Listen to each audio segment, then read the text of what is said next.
Get started. Okay. Jonathan, Tina, all good? All right. Welcome, everyone. This is our Human Resource Personnel Changes bi-monthly meeting. It is January 12th, 2023. The time is 11 a.m. I'm calling this meeting to order. In attendance are Commissioners Brooks, Matari, and Duncan. Are there any changes to the agenda? Okay, so I have one. I would like to add an emergency executive session under 1D, like David, so records that are exempt from public Disclosure. Thank you, that's the word. Hey, Darren, I'm just trying to add an emergency item here. And so Senator Okonowitz has requested a copy of a legal opinion, and he needs it today. So if I have another person agree, then we can handle this. I make a motion that we have an emergency executive session. Okay. Second the motion. Bill Brooks, Aye. Commissioner Matari, Aye. Chair Duncan. Aye. All right. Thank you. So we will probably handle that near the end when we go into another executive session. All right. Number one, request for reclassification. This is specialty court. And Carlene, are you going to lead us? Yes, good morning, Commissioners. Carlene Behringer, Trial Court Administrator from District Court for the record. I'm here today to ask for a reclassification for my treatment courts, which consist of the drug court, the mental health drug court, and the DUI court. A couple months ago, my district manager, who's a state employee, Marilyn Miller, retired. We then interviewed and chose Angela Reynolds as our new district manager for treatment courts, and she was the drug court coordinator for Kootenai County. What I'd like to do is convert her position into an assistant treatment court coordinator and have that person help Angela Reynolds in drug court, help Mary Wolfinger in mental health court, and assist Rita Witham in DUI court. There's plenty of work for this person to do, and but I would like that person to be an assistant instead of a coordinator. All right. And it looks like a savings of $8,700 this year and about $11,000 for next year. Correct. Okay. Any questions for Carlene or HR? No. All right. I would take a motion. I move that we approve the specialty court's request for reclassification. I second the motion. Bill Brooks. Aye. Commissioner Matari, Aye. Chair Duncan. Aye. All right. Motion passes. Thank you, Carlene. Thank you. All right. Item 2, request for higher duty pay, and this is Resource Management Office. And is this going to be HR or Jody? Jody? Okay. As of the 1st of January 2023. Can you turn your microphone on? Thank you. As of the 1st of January 2023, Kim Riley has converted from an employee to an independent contractor. As an independent contractor of Kootenai County, Kim will remain responsible for financial and programmatic administration of public transportation. However, all other tasks, duties, and responsibilities previously under her purview have been reassigned to the program manager, grants manager, and grant technician. All reassigned tasks, duties, and responsibilities are in addition to their existing workload. Although, as Kim is a high performer, the reassigned duties represent significant added commitment of time and responsibility for the program manager, grants manager, and grants technician. Okay. And is there an end date? I think what we discussed with HR was to run this through to the end of the year, fiscal year. Also, Brandy has looked at our higher duty pay and provided her projections, and she can address any questions you may have on those. Okay. And questions for Jody? Just forgive me because I'm new here, obviously, and there's less that I understand about your situation. But if I understand correctly, the person who they've transitioned from employee to contractor, and about a third of their workload remained here. I would say that in numbers, yes. However, Kim's level is one that she was a high performer, so the work that she was doing and able to do was significantly more than just looking at the numbers. And when you say high performer, you mean someone who gets a lot of work done, short Correct. period of time, or someone who does very specialty work that's technical and, Probably a combination of those two things, but primarily that she's a high performer, meaning that she got a tremendous amount of work done okay. because of her skill set and her experience with the county. And then how would the workload be distributed among, I take it there's 3 people you want to distribute that workload to? Yes. A program manager, so the senior program manager, supervisory responsibilities and those responsibilities that Kim had as an employee will now go to program manager. So is this the public trans manager? Oh, program here, program. Yes, right. Okay. Right, So that person is going to take on some additional responsibility? correct. Okay. And what percentage of that workload was divided between county, FTA, ARPA, and all that from the person who went to contract? 67% of Kim's numbers were representative of public transportation.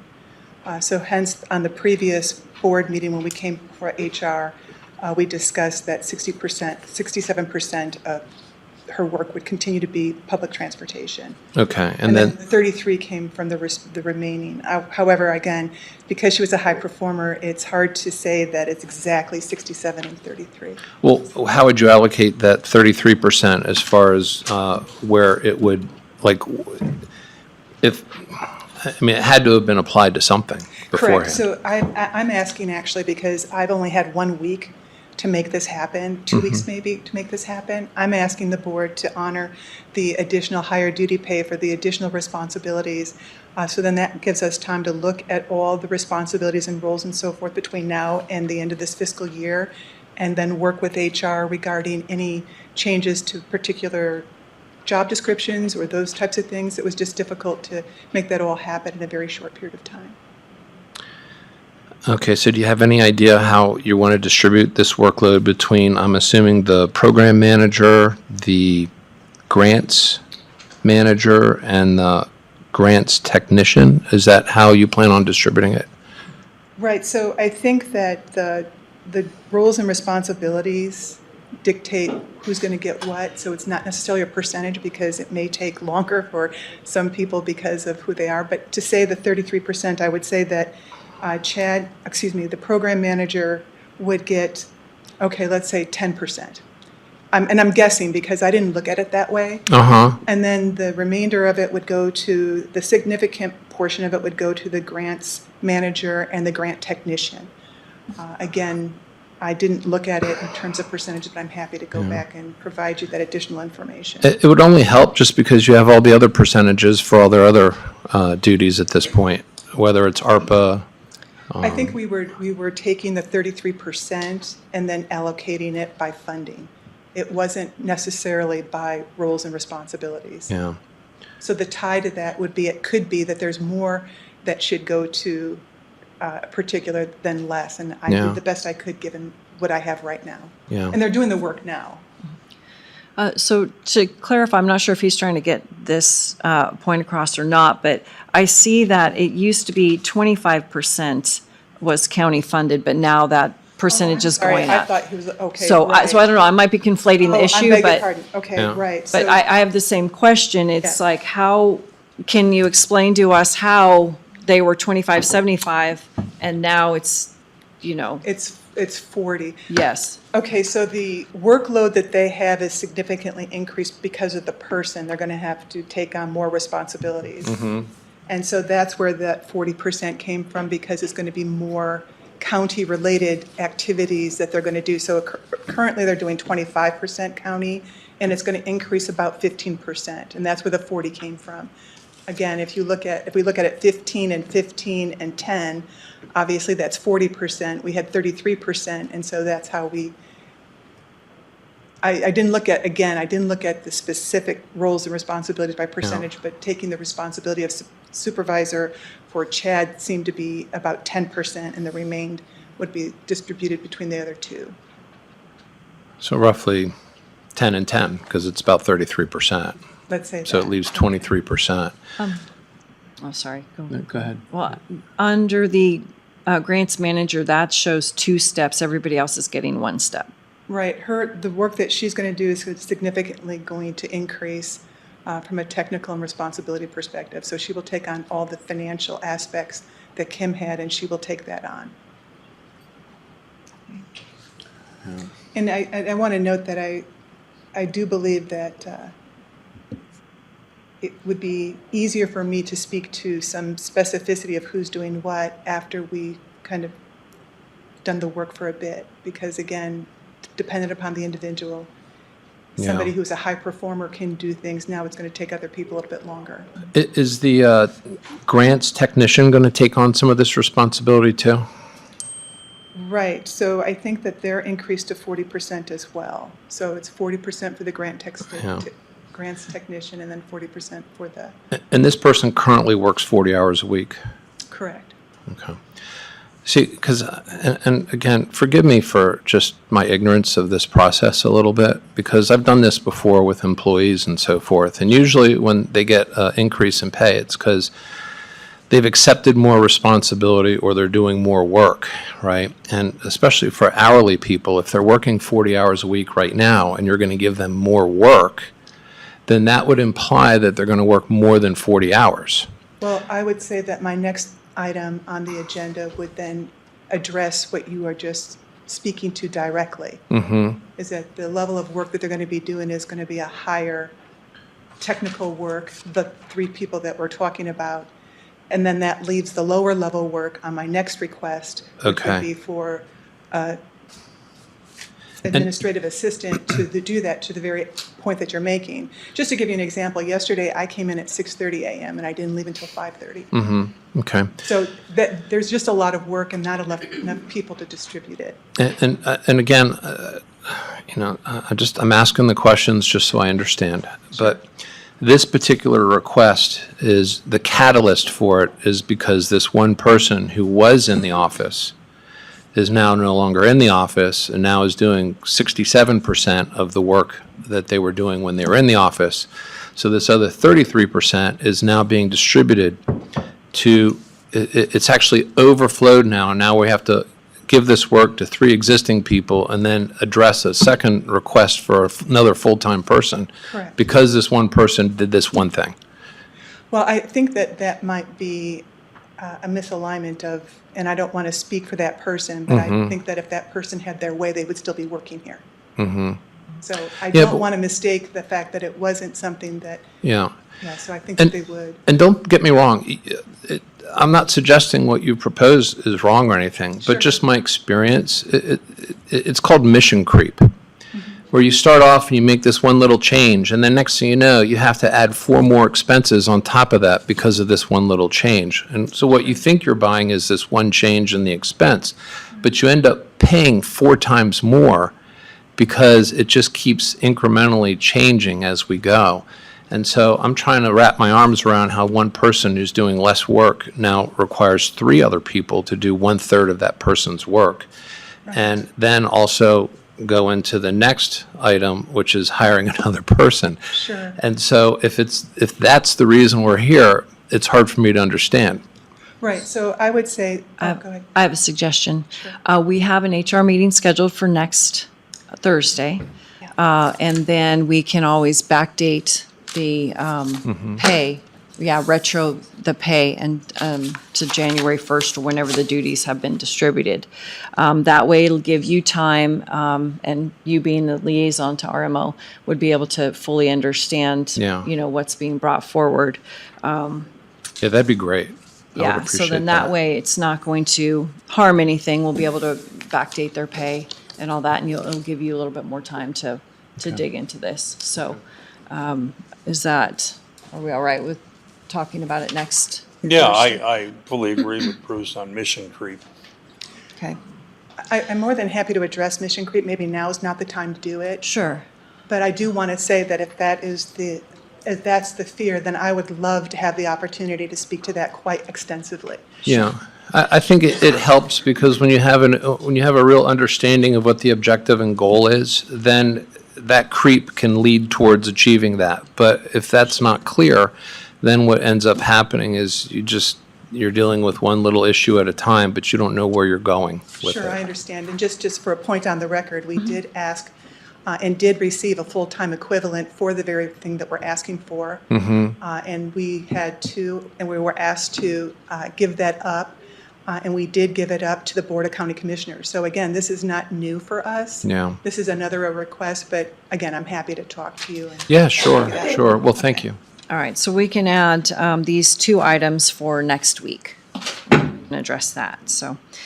All right, item number 4, request for higher duty pay district court. And Clerk Locke, are you going to speak to this? So I did send a memo and I had Brandy do the projection. It is budget neutral. We do have currently salary savings of $376,000 that Brandy had projected. So in the memo, I'll just read it. Due to approved leave of absence in district court, we are requesting higher duty pay for an employee taking on additional duties during this time. And regarding policy 120, section 3.10 states that to be eligible for this payment, the employee must perform these higher duties for a minimum of 30 consecutive calendar days. If this minimum is met, the higher duties pay will be retroactive to the first day of performing these duties. And it goes on to say performance of these higher duties and payments of higher duty pay will be a maximum of 6 months. So based on policy 120 that I'm asking as this person fills in this role for the next, till April 3rd, that they be compensated for that. Okay, and retroactive to December 19th? Correct. Okay. Questions? Questions? No questions. All right. Motion which needs to include retroactive to December 19th, 2022. I move that we approve the request for higher duty pay for district court retroactive to, December 19th. you were looking away, so I Sorry, couldn't- December 19th. December 19th. What? Temporarily till, do we want to put that in there? Yep, you can Sure, put temporarily. end date. Till April 3rd. Yep. I second that motion. Bill Brooks, Aye. Commissioner Matari, Aye. Chair Duncan. Aye, all right, motion passes, and this is 5, request for retro pay, but did we just handle? No, No, this is it's a different, it's this is a different one. Okay, And Ronnie's gonna address it this time. Thank you. 5, okay, request for retro pay, district court, and Ronnie, go ahead. Hi, Commissioners. Thank you so much. Ronnie Davison for the record. I am here today just to request some retro pay for one of my float clerks in district court. Back on November the 28th, she accepted full-time employment to be a float clerk. She was a criminal clerk. The status change form got lost in translation somehow, and she officially started receiving her pay last pay period, but we would like to retro it back to November 28th when she officially began her position. Okay, so is this a lump sum, or we've got to do it out, you know? It'll be a lump sum in her check. Okay. All right. Any questions? Nope. All right. Motion. Ronnie, you can turn off your microphone with your voice. Sometimes Clerk Brandon needed to have the microphone on, so I just like to cover my bases. That's I need good. No, everybody you to did a hear. good job, good job. I like to be the center of attention. All right, motion. I move that we approve the request for retro pay for the district court going back to November 28th. I second the motion. Bill Brooks, Aye. Commissioner Matari, Aye. Chair Duncan. Aye, motion passes. Thank you, Ronnie. All Thank right, you. Item 6, update policy 211, and this will be Sylvia. Policy 211 is our overtime policy, and back in March of 2022, the board had approved a temporary overtime policy due to staffing levels and having a hard time recruiting for positions. And that policy was originally supposed to sunset September 30th, and then it was extended again through December 31st. And so that has continued. On November 10th of 2022, at the HR meeting, I had received direction from the Board of County Commissioners to, in reference to the temporary overtime policy, and the direction was to update the policy with the continuation of one of the components of the temporary overtime policy, which is court time pay. So I bring before the board the policy with that revision as the direction we had received on November 10th. And so I bring this forward to you for consideration. We had been working with the sheriff's office on this policy and had determined there was a need to continue it from its original temporary overtime policy. And some members of the sheriff's office were present at the November 10th meeting when we had received that direction. So. Okay. Sheriff Norris? Thank you, Ms. Chair. We have not been consulted since November on this overtime policy. We are trying to stay competitive with other agencies in the Pacific Northwest that have a different overtime policy for their peace officers. We do not agree with this.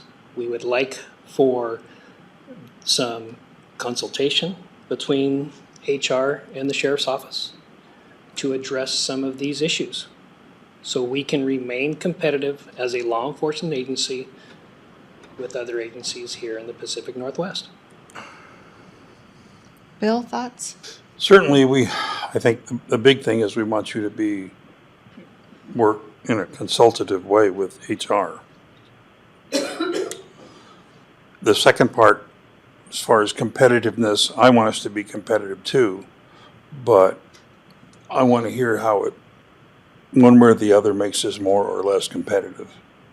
So, not now. I think this is another one that you need to consult with them and then with you, and then bring it back. That's my recommendation. Okay. I agree with that. Just out of curiosity for HR, when members of the sheriff's office were there, did they provide guidance on what they would like to see? Or was it just tell us what you think and then we will give you back what we think is right for you? There had been meetings prior to the extension of the September 30th meeting. I don't have the exact date, where we met with the undersheriff and Marcia and Jennifer and Brandy, and I'm not sure Grace. I think payroll might have been represented to talk about the policy and the necessity to continue it, because we wanted to make sure the sheriff's office staff had the opportunity to reduce their vacation leave hours. And then after that, there was discussion of the payroll concerns and nightmare of tracking these additional times, which was the holiday pay and the pre-approved vacation. And the SO was involved in that discussion. And the intent had been that the court time pay definitely needed to continue, and that's where the board was on board with that. So they were involved at that November 10th meeting. I did go back and look at it. It was direction from the board, and there wasn't a dialogue, because it was this type of meeting, but there wasn't dialogue of any concerns since that time brought forward to us that, no, we still need to continue this temporary overtime policy with those components still involved. Well, So that's why we moved forward. Let me be clear, and I won't mince my words, that I believe that deputy sheriffs shall be paid at a competitive rate with other agencies in the Pacific Northwest. Excuse me, Sheriff. Generally Can at you, time and a would half. you speak to us, please? Generally at time and a half, unless the employee uses sick time within that pay period. So that is where I'd like to have this conversation with HR. Is where I believe that we will stay competitive and be able to provide a public safety service. We have many people that we have to call in last minute to say, hey, we need you for this, or you're ordered to do this, or you have after shift workload pay that you have to work for the next 4 hours and what have you. So that is where I'd like to have a conversation with HR on what we we can come up with a policy that works for everybody. Okay, sounds like you have two to let you have that conversation. And my only concern is we're operating kind of without a policy right now. We're operating with continuing the court time pay based on the direction we had gotten November 10th. Okay, so then- That's the only component that had So we can continued. continue So it. we would just need that direction from the board to say court time pay is still continuing, the policy is still under revision, and we'll have discussions with the sheriff's office. And I think it's important to have a representative from the auditor's office involved as well as to the impact of some of the changes that, you know, the sheriff's office would like to see, just to have all the parties at the table. Okay. We've had some recent issues with the auditor's office that are not related to what we're trying to accomplish. So I putting more people involved, I think would. Well, I think the issue is the changes that you are proposing, which obviously we don't have specifics, but the changes that we guess you're proposing would cause a lot more work and tracking and stuff with the auditor's department. So that's what we have to understand. It's very easy. It's, So- if it's patrol, jail, or court overtime, it shall be paid at time and a half. Okay, so Brandy? I think that we would really appreciate being a part of those meetings, just because last time the policy was put in place, we weren't really consulted. And that put our payroll department in a really hard position countywide, because we were the ones tasked with enforcing a policy that the board interpreted one way, HR and the attorneys interpreted another, we interpreted it one way, the sheriff's, and so it really, it caused a lot of grief for the sheriff's office as well. So I think it'd be to their benefit that we're involved, because my payroll people have to enforce that policy, and if it's written without us being Input. aware of how it's written, it will make it easier for sheriff's office and everyone involved. Sure. And I'm being told it was just another interpretation that we didn't need for the process, but if you think it'll be more efficient, then let's make an attempt to Yep. do it. Yeah. Okay. All right, Dave, would you like us to put on the record the extension while we figure out the policy going forward? I don't think you need to do that exactly, it'll just continue as it is, Okay, unless there's something new that needs to be addressed in a motion. no, we're just operating as of November 10th, and so we can continue to operate that way until the Everyone policies. understands and has that direction. Okay. All right.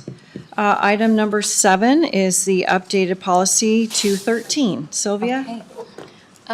Also, during the time the temporary overtime policy was reviewed and discussed, there was a request to make a change to the alternative work schedule, specifically the policy dealing with law enforcement. That in policy, it indicates straight time will be paid for hours worked through 86, and that has not been the practice.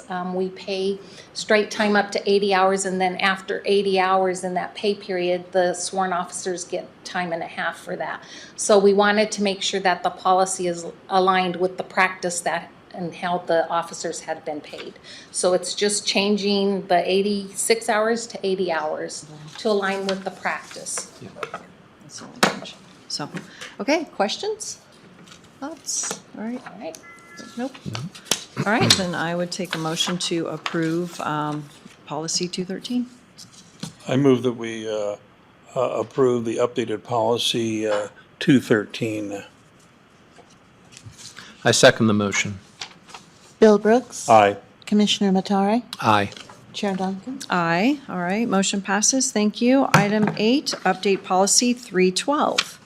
Policy 312 deals with holidays, and there has been significant discussion at the elected officials meeting and guidance provided by the board to HR to, we had added the Juneteenth holiday, I believe it was in 2021, and there had been discussion of the operational needs of the elected officials' office and department heads. And so the direction I was given was to propose a change to the holiday policy, and it has been reviewed by legal, to allow the Juneteenth holiday to be flexible, that elected officials and department heads could exchange that holiday for the day after Thanksgiving. And in this draft that I have, we wanted to have the elected officials and the department heads designate that sometime in January to the board, so that we would know which offices would be open June 19th and which offices would be closed, and the same with the day after Thanksgiving. So that is the only modification that is being brought forward to you at board's direction. All right. And then I just want to remind, and I guess there's only the sheriff's department here. Oh, no, I'm sorry, Jennifer. Yes, so we need to know, and I put it on the agenda for the elected officials meeting next week. So I just want to reiterate that we need to know in January, preferably if everybody can tell us at the elected officials meeting, and actually the sheriff's department's not affected by it because they're going to be open both days. So we'll just have to deal with that. Any questions or concerns about the updated policy? No. Okay. All right, I take a motion. I make a motion to approve the updated policy number 312. I second the motion. Bill Brooks. Aye. Commissioner Matari. Aye. Chair Duncan. Aye. All right, motion passes. Thank you. And now, Dave, can we have one motion to go into 2 executive sessions stating the code? Okay. All right, then I would take a motion to enter into executive session, and we have to say the Idaho code, and then we have to say the 2, where's your agenda? Right here. It looks weird, I'm over here. Well, I'm on the back side. Okay, yeah, so Make you a would just say, motion, yep.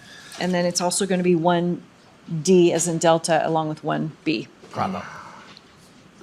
And Darren, can you call 1638, so 446-1638? Yes. Thank you. I make a motion that we go into executive session pursuant to Idaho Code 74-2061B to consider the evaluation, dismissal, or disciplining of, or to hear complaints or charges brought against a public officer, employee, staff member, or individual agent, BOCC division, closed session, and and 1D. Okay. I second the motion. Bill Brooks. Aye. Commissioner Matari. Aye. Chair Duncan. Aye. All right, now we'll wait for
It's 12:05 and we are about to exit executive session.